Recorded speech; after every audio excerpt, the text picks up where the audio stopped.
Hello and welcome to another video on my channel that is not scripted. Yes, I know from my history on this YouTube, if you can call it history, I just literally uploaded like 9 to 8 videos. Unscripted videos aren't the best, and even scripted ones are kind of cringe, to be honest. But hey, I'm doing this for fun. Who I'm lying to? I am not doing this for fun. I'm doing it for money. But whatever that was. Today I want to talk about Instagram, fake, woke, whatever you want to call them, accounts that are growing your business and make you grow as a person. Now, I have history with these Instagram posts. You see them all the time, these fake, woke fucking Instagram pages or YouTube channels where they are trying to feed you a superficial mindset, in my opinion. Growing up, and hopefully you are growing up with me as well, I am nearly approaching 19. I am approaching 19 and I always had this like very self-doubt in myself. I would always punish myself and make fun of myself because I did some dumb shit. But now, being more mature and getting out of this space, this dark space, I can tell you that these Instagram posts, channel, whatever you want to call them, are fucking awful, and all they say are basic dog shit. Now, they have some posts that are kinda make sense and are in some way informative, but most of the time they will do shit like this. Yeah, fucking disgusting. Today I came across a Instagram page that's called Money for Investment, something like that, and they have just the worst type of posts I have ever seen. And they're like every other page that are just like this. They post superficial shit that don't make any sense and are vague as fuck, and when they have a message, it's just, in my opinion, wrong. Just not the same type of shit that should be told to children, because they know what they're doing. They are feeding off impressionable kids growing up like me and trying to find, I guess, success in life. These channels and pages that are just exactly, think of the guy that embodies these channels is Andrew Tate. Andrew Tate and people like him are just fucking awful. Yes, Andrew Tate, I kind of maybe, I don't watch him or see other posts of him because I don't follow him. I'm not someone that chases drama and things like that. I think making fun of him is my favorite thing to do in the world. But Andrew Tate and other people like Andrew Tate are basically the embodiment of this kind of mindset. They are feeding off children, feeding off young teens who are growing up and don't know what they're doing with their life. They don't know where to go from here. They're just growing up. Maybe they're going to college. Maybe they want to make a business. Who knows? They're just confused and they are trying to find solutions to things that are, honestly, in my opinion, don't have a basic solution. You could solve a lot of life problems in many different ways. That depends on you as a person. So, without any further ado, let's get into it. Now, I have my trusty laptop here that I edit and do everything on, and I have the page open, and the first thing that I want to talk about is some good posts. And this one right here says, Guerrilla Marketing.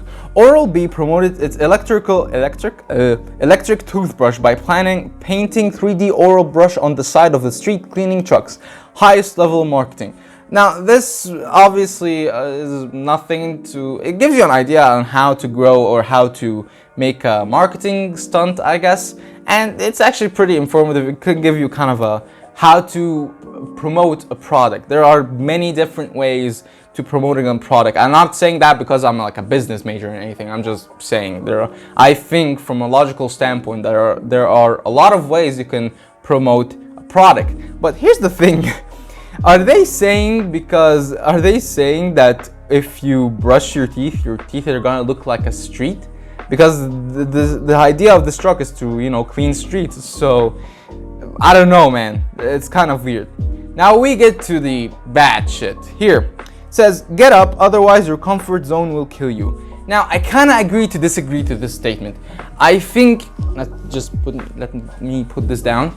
I think, yes, getting out of your comfort zone is a healthy way to experience life in general. You should go out and do things that you are not comfortable with. Obviously, at the start, you're not gonna be comfortable at all, but when you try it more and more and you like it, you will feel more comfortable. And technically speaking, you doing this thing and making yourself comfortable in it is putting it into the comfort zone. Your comfort zone gets bigger. It's like a bubble. Let me explain this.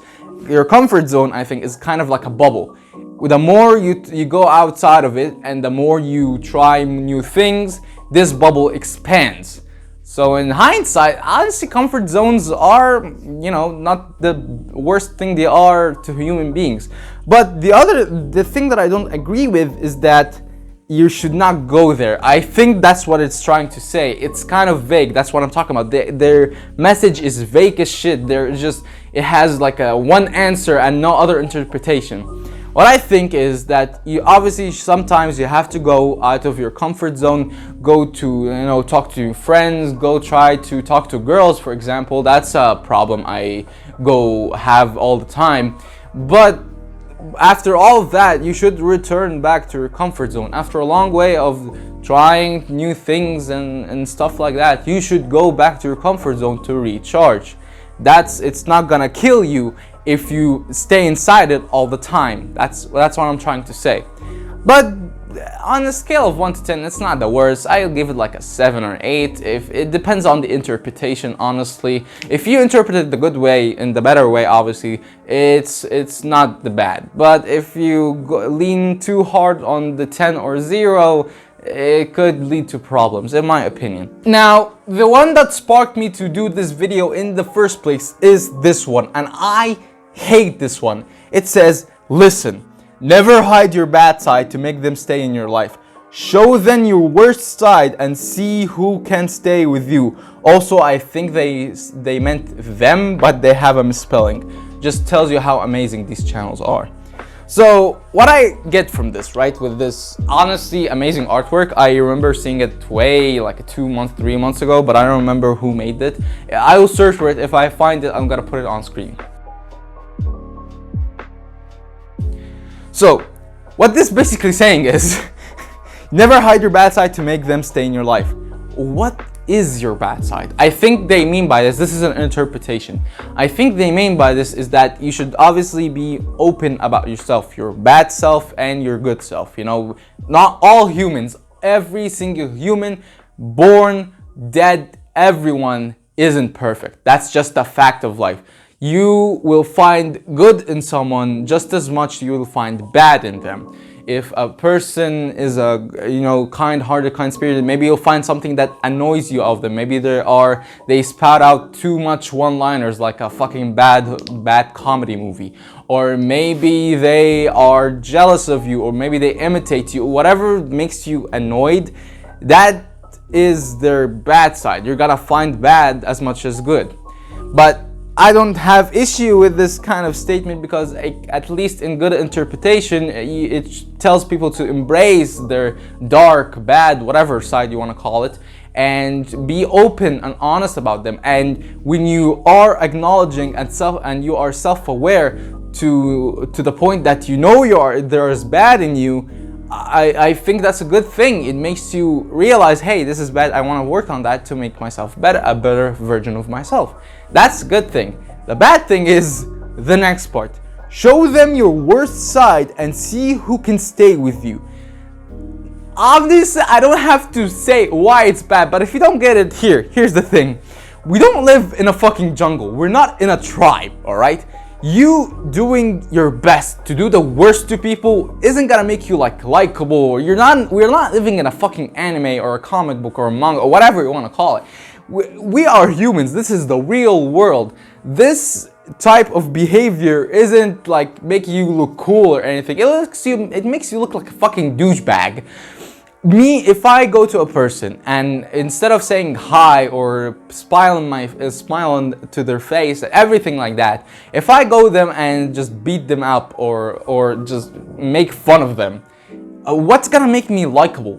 The people who will like me are douchebags like me that no one else likes, right? No one else looks up to people or bullies at school, for example. No one looks up to them. Maybe obviously people who are laughing, they are joining the bullying.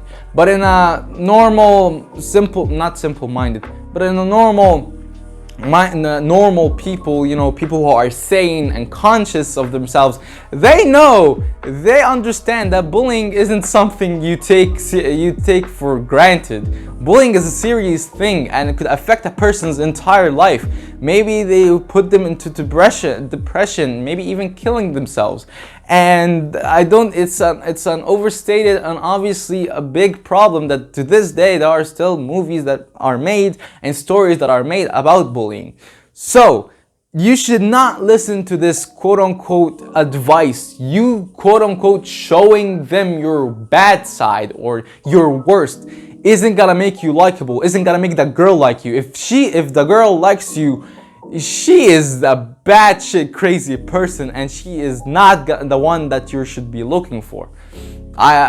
People who fantasize about having a crazy girlfriend who is freaky and destroys my shit, no, you should not look for these people. You should look for a sane and normal person. And I wanna elaborate more on what I said about the whole girlfriend thing.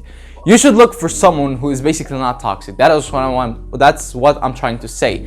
You should not look for anyone who is toxic, who berates you. I know humiliation is a kink. Some people have that kink, but I think it's one of these kinks that are basically self-destroying. If you want, unless it's done in a fun way where they are not berating you the entire time, maybe it's fine. But if the whole relationship is just her being toxic to you, making fun of you, maybe you're fat, maybe like me, I am fat, I'm not making fun of anyone, I have man breasts, I have I'm a chubby guy, right?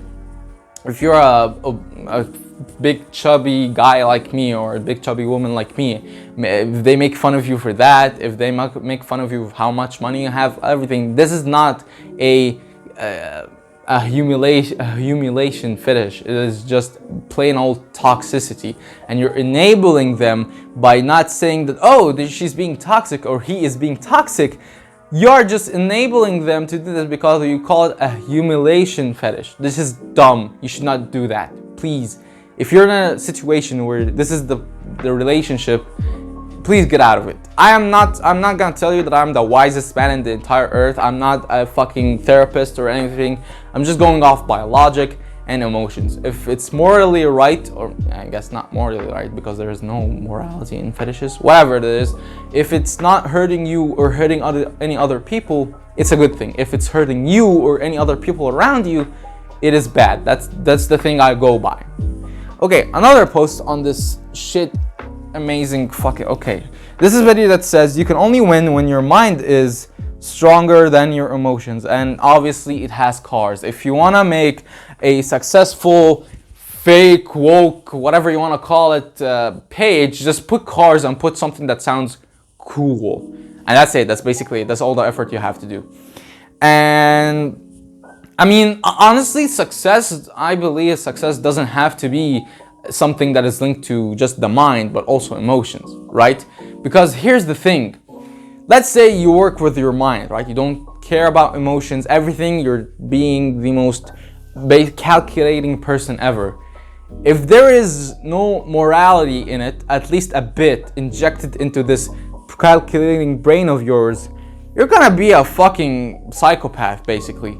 Because there are a lot of ways that is calculating and very profitable to gain money, but it will also affect the people around me. Maybe you work your workers to the point of breaking. Maybe you don't give them enough money. Maybe you berate them all the time. Maybe the only people you care about are your workers, not because you care about them as a human being. You just see them as a way to get money, right? Another business, if that even exists, are snuff films. You know, yeah, it's very profitable, but killing people for the sake of entertainment isn't good. That's obvious, and that's why I don't believe in shit like that. It just gives you wrong, according to wrong interpretations. It's vague.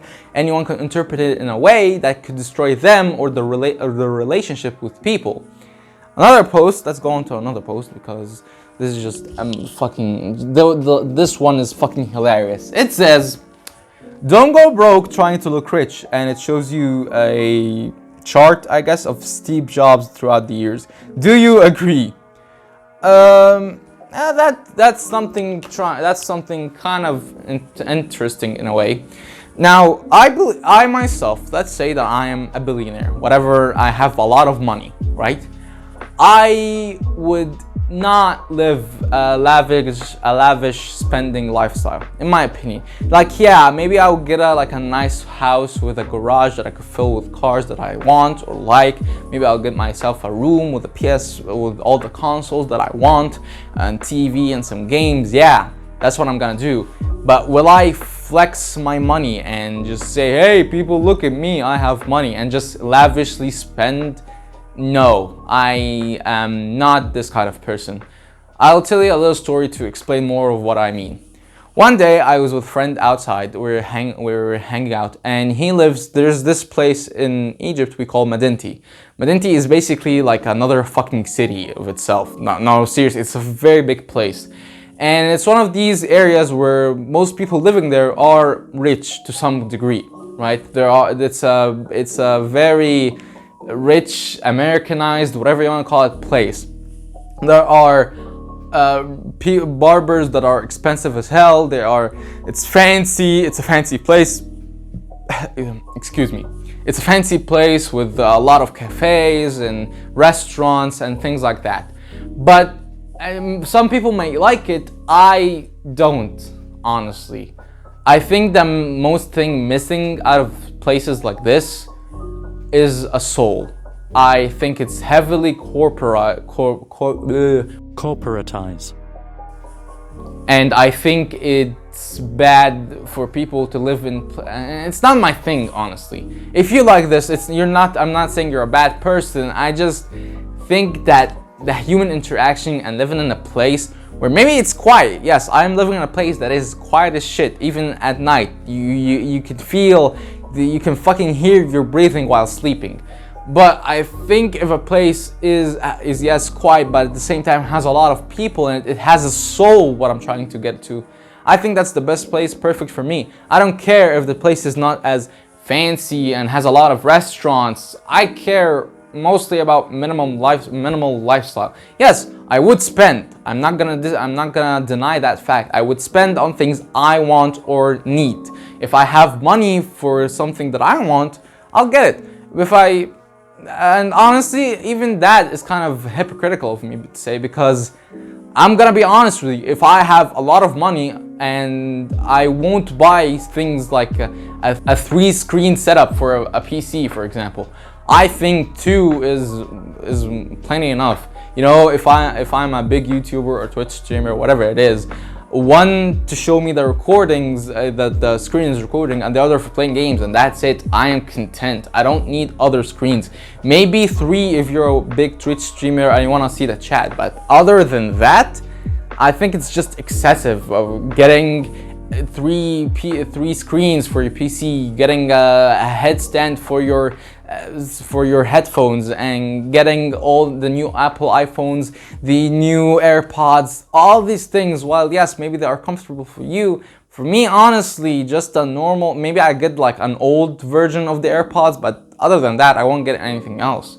I myself like this style. I don't like to spend for things that I don't think I need, like a gaming chair. If I have the money to have like a PC setup, I won't get a gaming chair.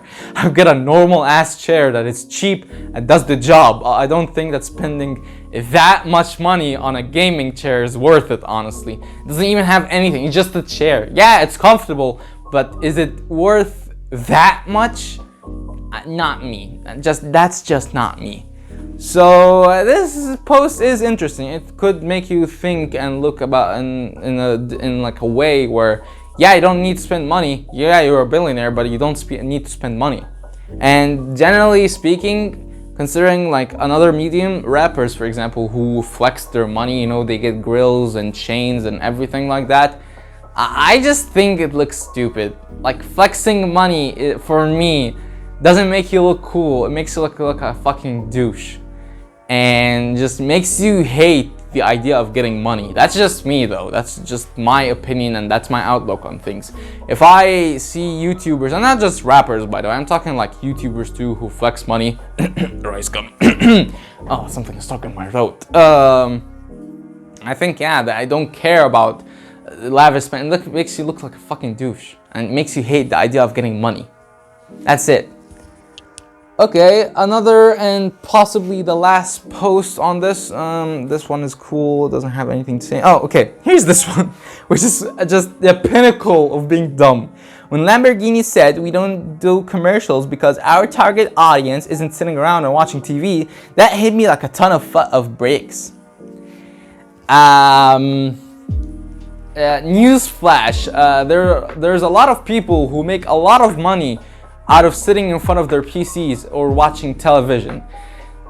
We all know Lamborghini, right? We don't need to see a commercial for Lamborghini. I'm even gonna search up after this video if there's an actual Lamborghini commercial. Not just a fan-made one, I'm talking like an actual Lamborghini official commercial.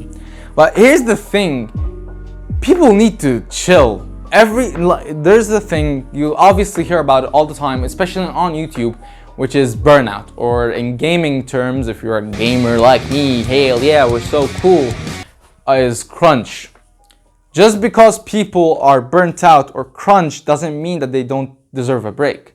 Having a burnout, especially on YouTube, is fucking terrifying. The idea of you not being passionate enough about making videos is something. I'm not gonna say that I relate to all YouTubers because I have went through it myself.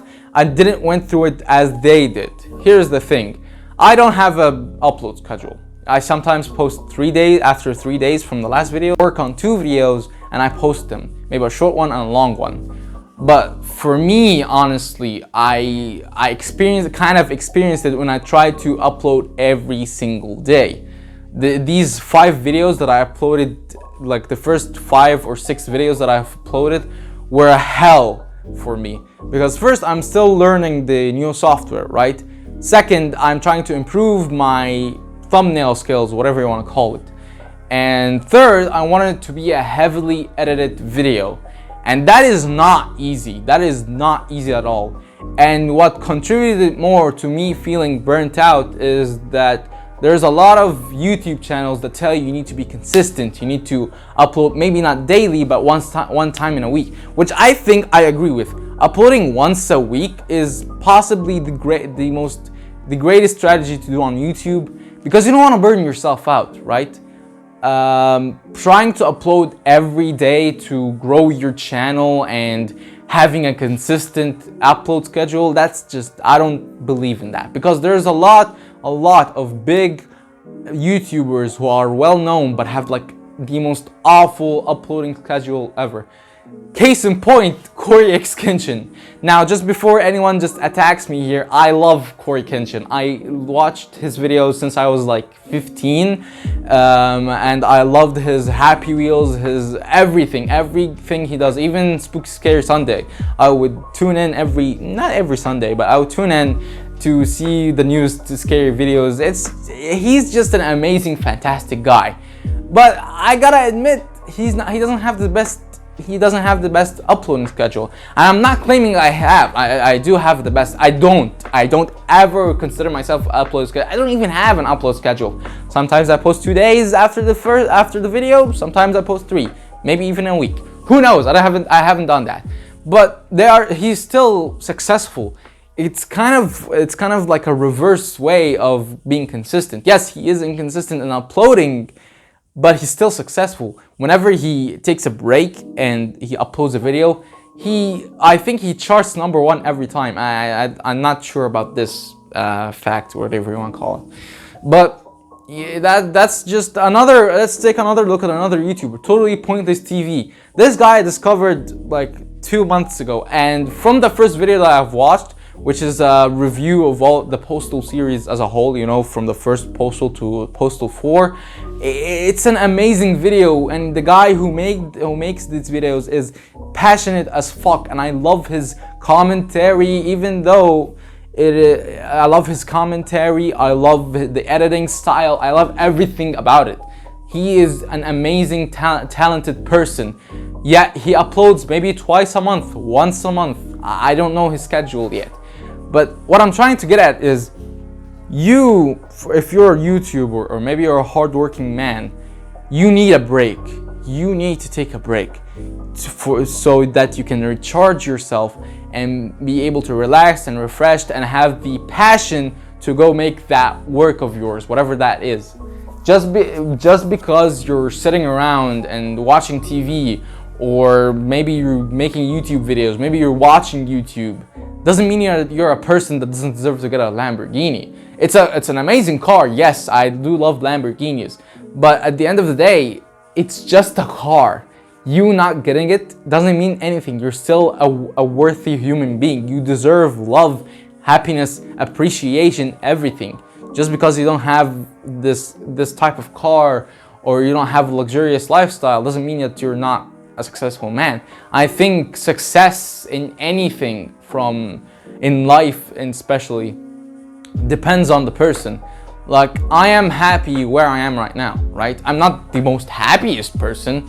I do want to be a big YouTuber and everything, but if that failed, that doesn't mean I'm a failure or anything. I just, that's not the thing I do. That's not the thing I was cut out for.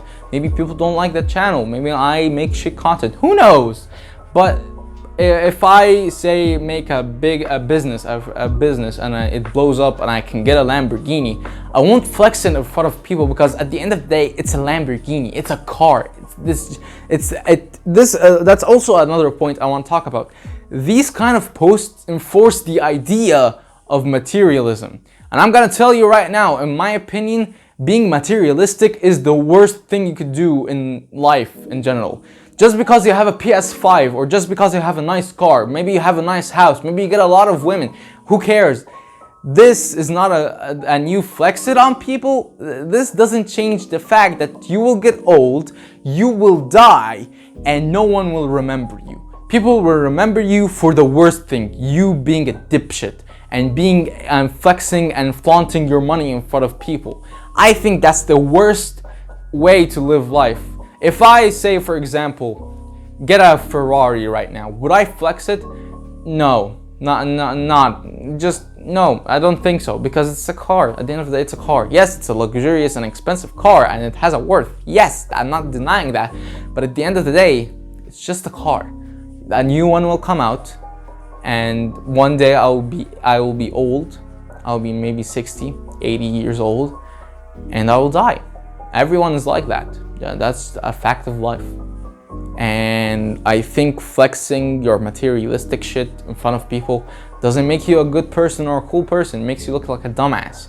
Yes, there is nothing wrong with, maybe flexing a bit. Like, for example, to give you the point that I'm trying to get to, is that say you get a new shoes and you go to your friends and it's like, yeah, bro, check out my new shoes, and that's it. That's fine. That's completely fine. I'm not condemning that.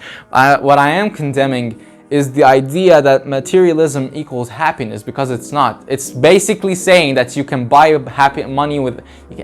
can buy happiness with money, which is not.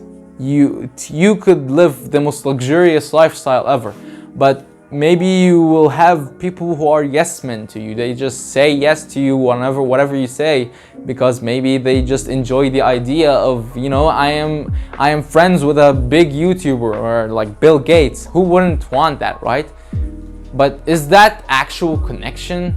Is that like actual, affection from one person to the other? Or is that just greed? That's just superficial relationships, friendships, that people don't care about you, they just care about your money. I'm not gonna sit here and say that I have gone through this. I haven't, and I don't think I will, because I choose my friends. I choose the people who I want to sit with, and people who I find not the people I want to sit with, I just take a step back and walk away. And the people I have in my life right now are one of the best people I have ever met, and they are very supportive. If they are watching this video, which most of them do, thank you for being with me. Thank you for going on this journey with me, because without their support, without their love and affection, I wouldn't do this thing. I wouldn't have continued doing it, because let me be honest with you for a second. My Ultra Kill video got like 100, maybe even nearing closing on 200 views right now. But that's the only successful video I have on my channel. The other videos, 15, 8, 1, 6, all of them are my friends. My subscribers don't grow, they are 15. Am I mad? Am I sad? Yeah, kinda. Yeah, I'm kinda sad that not a lot of people watch my videos. But at the end of the day, I'm just having fun. That's it. That's the whole point of it. If I get money, if my channel blows up from this video or any other video in the future, yeah, I'm happy. I'm finally a YouTuber. I am the guy who I wanted to be 6 years ago. But without my loving friends and their love and support, I wouldn't be the guy I am standing here right now. So thank you for my friends, and thank you, the person who is watching this video, if you're watching this video, for taking time out of your day to watch me rant about stupid Instagram pages. Thank you for watching this video, and maybe liking and subscribing and all of this, and I'll see you on the next one. Goodbye.